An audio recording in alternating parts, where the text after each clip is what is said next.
Assalamualaikum warahmatullahi wabarakatuh. Innal hamda nahmaduhu wa nasta'inuhu wa nastaghfiruhu wa na'udzu billahi min shururi anfusina wa min sayyiati a'malina. Faman yahdihillahu fala mudilla lahu wa la hadiya lahu. Allahumma shalli ala sayyidina Muhammad wa ala alihi washabbihi wasallam. Amma ba'du. Jamaah salat subuh yang dimuliakan Allah, pertama-tama mari kita panjatkan puji syukur kita kepada Allah Subhanahu wa taala yang mana Allah taala telah memberikan kita selama ini dengan begitu banyak nikmatnya, rahmat, serta telah memberikan kita kesehatan dan juga umur yang panjang serta barokah sehingga kita bisa terus menemui bulan yang sangat mulia yaitu bulan Ramadan. Salawat dan salam mudah-mudahan tetap tercurahkan kepada junjungan kita Nabi Muhammad SAW yang mana beliau telah mengikis kita dari alam jahiliyah menuju alam yang penuh dengan keimanan. Dan mudah-mudahan kelak kita nanti di yaumil qiyamah mendapatkan syafaat Rasulullah SAW. Amin Allahumma amin. Jamaah yang dimuliakan Allah, kita sudah mengetahui tentang keutamaan di bulan Ramadan ini. Di bulan ini sungguh Allah telah membukakan semua pintu-pintu surga tanpa terkecuali, dan Allah juga telah menutup pintu neraka tanpa dibuka kembali selama di bulan Ramadan ini. Dan juga di bulan ini setan-setan juga dibelenggu oleh Allah. Dan Allah juga memberikan kemuliaan di bulan ini, satu malam lebih utama dibandingkan 1000 bulan. Dan ini hanya Allah turunkan di bulan Ramadan. Dan juga di bulan ini Allah Ta'ala melipat gandakan semua perbuatan baik kita.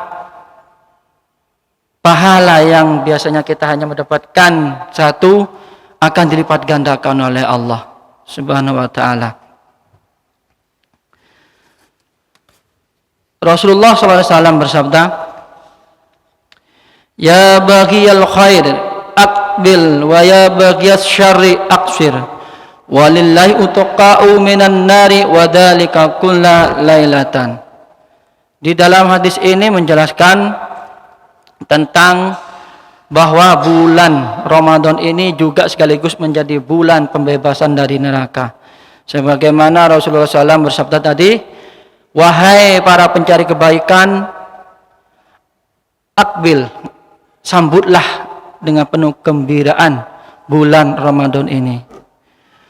Wa ya baghiyas syarri aqsir, dan wahai para orang yang selalu melakukan keburukan selama hidupnya sebelum di bulan Ramadan, apa kata Rasulullah?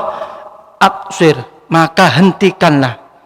Begitu mulianya bulan ini sehingga setiap hamba-hambanya Allah, baik itu hamba yang soleh ataupun yang belum soleh, itu diingatkan juga oleh Allah. Aqsir kata Allah, hentikan selama bulan ini. Hentikanlah perbuatan-perbuatan kita yang terdahulu yang selalu menimbulkan kemaksiatan untuk kita. Itu oleh Allah disuruh hentikan. Kenapa? Walillahi utaqa'u minan nari. Karena pada malam-malam itu Allah Ta'ala memilih hamba-hambanya untuk dimasukkan ke dalam surga Allah. Wa dzalika kulla lailatan, dan itu dilakukan oleh Allah di setiap malam di bulan Ramadan. Jadi di setiap malam bulan Ramadan Allah Ta'ala selalu memilih hamba-hambanya yang mana yang akan dimasukkan ke dalam surganya Allah dan dibebaskan dari nerakanya Allah. Untuk menuju dalam surganya Allah dan terbebasnya kita dari neraka, itu bukanlah hanya tiba-tiba kita langsung dimasukkan oleh Allah, tapi harus ada sebab musababnya. Apa sih sebabnya kita bisa memperoleh surganya Allah, atau bisa bahkan menjadi apa sih sebabnya kita mendapatkan siksa Allah? Sebab pertama agar kita bisa terhindar dari neraka jahanam atau nerakanya Allah agar kita bisa terbebas dari neraka, yaitu adalah dengan tauhid. Tauhid ini adalah keimanan, syarat mutlak bagi seorang hamba untuk mendapatkan surga Allah. Kita harus bisa benar meyakini bahwa Allah adalah Tuhan yang hanya kita sembah. Tidak ada ilah kecuali Allah. Jika tauhid kita sudah benar-benar tertanam di hati kita, maka itu menjadi sebab utama kita menuju surganya Allah. Rasulullah SAW bersabda, bagaimana pentingnya tauhid ini? Beliau pernah bersabda mengatakan, man mata la yusyrik billahi syai'an dakhalal jannah, wa man mata yusyrik billahi dakhalan nar.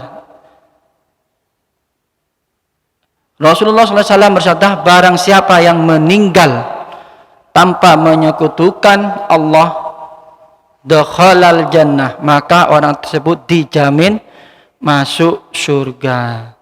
Lah, disinilah kita berupaya, dimulai kita diberi oleh Allah sebuah umur sehingga kita bisa melakukan aktivitas di muka buminya Allah ini.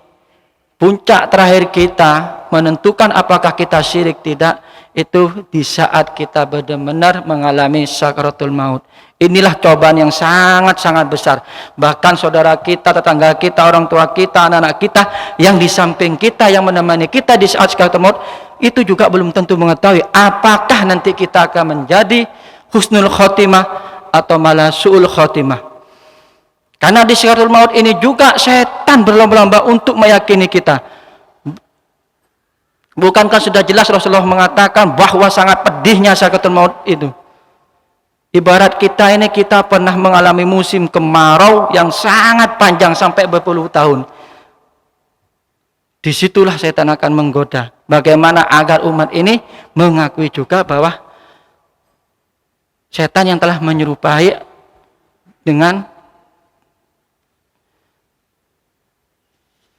Tuhan, agar bisa diakui. Tapi man mata, kata Rasulullah, yusyrik billahi, dan barang siapa yang meninggal dengan menyekutukan Allah, dakhalan nar. Nah, ini sudah jelas. Jika sudah orang tersebut meninggal dalam keadaan dia tetap menyekutukan Allah, syirik kepada Allah, maka itu sudah menjadi syarat mutlak, tidak bisa dirubah untuk memasuki nerakanya Allah. Jika tauhid kita sudah tertanam di dalam hati kita, insya Allah setiap perbuatan yang kita lakukan akan menimbulkan ciri-ciri orang yang beriman, orang yang hanya mengesahkan Allah. Entah itu dari segi ibadahnya, entah itu dari hubungan dengan sesama makhluk Allah, dan juga hubungan dengan alam lingkungan yang telah diciptakan oleh Allah. Maka perilaku yang ditimbulkan adalah perilaku orang-orang yang mencerminkan ketauhidan kepada Allah Subhanahu wa taala. Sebab kedua, agar kita terbebas dari neraka Allah adalah taubat. Nah, kita ini tidak pernah merasa semuanya bahwa makhluk Allah itu sangat suci. Yang kelihatannya ibadah setiap hari, sholatnya tidak berhenti, puasanya walaupun di luar Ramadan, Senin Kemisnya, sedekahnya, umrohnya, hajinya, kita tidak tahu.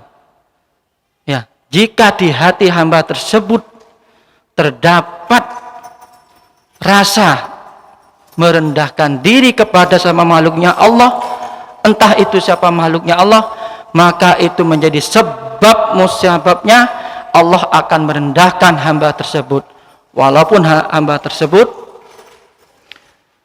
sangat melakukan ibadah-ibadah dari Allah, perintah-perintah Allah. Tidak ada yang tidak mungkin dari Allah. Maka dari itu kita diperintahkan selalu untuk tobat, dengan memperbanyak kita membaca istighfar. Karena kita tidak tahu apakah kita ini punya salah kepada orang lain, baik yang disengaja ataupun tidak. Dan kita jangan pernah merasa bahwa kita ini telah suci. Kita merasa bahwa kita ini telah menjadi ahli surga dibandingkan dengan orang lain. Karena kita tidak tahu nanti akhir kehidupan kita bagaimana. Karena di dalam tubuh kita ini ada segumpal darah. Rasulullah SAW bersabda bahwa segumpal darah ini jika baik maka baik seluruh tubuhnya. Tapi jika buruk maka buruk seluruh tubuhnya, bahkan perilakunya. Nah, disinilah bahayanya segumpal darah itu, yaitu hati kita. Jika hati kita sudah merasa lebih suci daripada orang lain, itu sudah tanda-tandanya kita telah melakukan perbuatan dosa. Dari situ kita harus benar-benar banyak istighfar.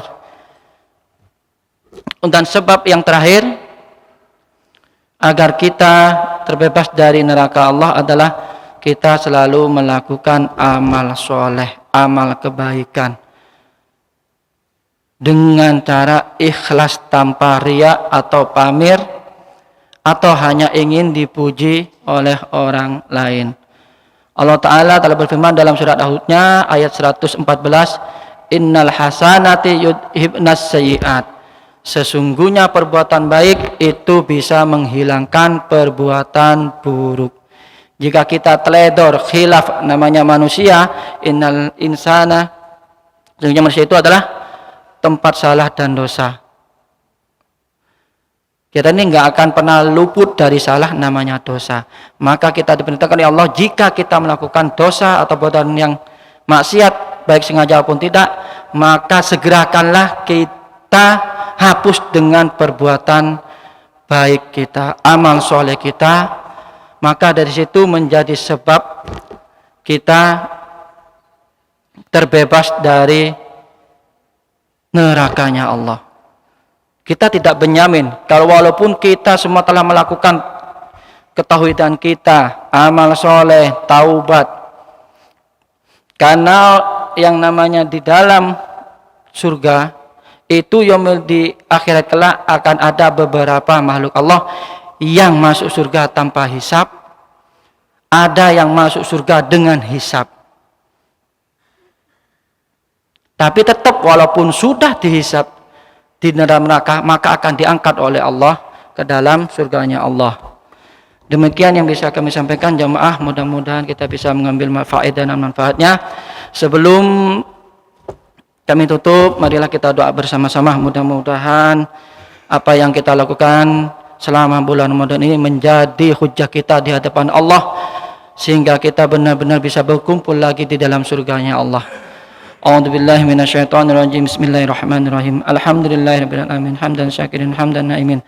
Hamdan yafi ni'maka fi mazidah ya rabbana lakal hamdu kama yanbaghi lil jalali wa 'azimi sultanik. Allahumma salli ala sayyidina Muhammadin tibbil qulub wa dawaiha wa afiyatil abdani wa shifaiha wa nuril absari wa diya wa ala alihi wa sahbihi wa salam. Allahumma qawil muslimin wa muslimin. Allahumma salimna wal muslimin wa afina wal muslimin wa fa'anna wa muslimin. La ilaha illa anta subhanaka inni kuntu minadh dhalimin. La ilaha illa anta subhanaka inni kuntu minadh dhalimin. Allahumma inna nas'aluka salamatan fid din wa afiyatan fil jasad wa zidatan fil ilmi wa barakatan fil rizqi wa tabatan qabla al-maut wa rahmatan indal maut maghfiratan ba'da maut. Allahumma hawwin 'alaina fi syakatil wajdan tamina rabbana. Rabbana atina fid dunya hasanah wa fil akhirati hasanah wa qina adzabannar. Ya muqallibal qulub tsabbit qalbi ala dinik. Ya muqallibal qulub tsabbit qalbi ala dinik. Ya muqallibal qulub tsabbit ala qalbi dinik. Subhana rabbikal izzati amma yasifun wa salamun alal mursalin walhamdulillahirabbil alamin. Al-Fatihah.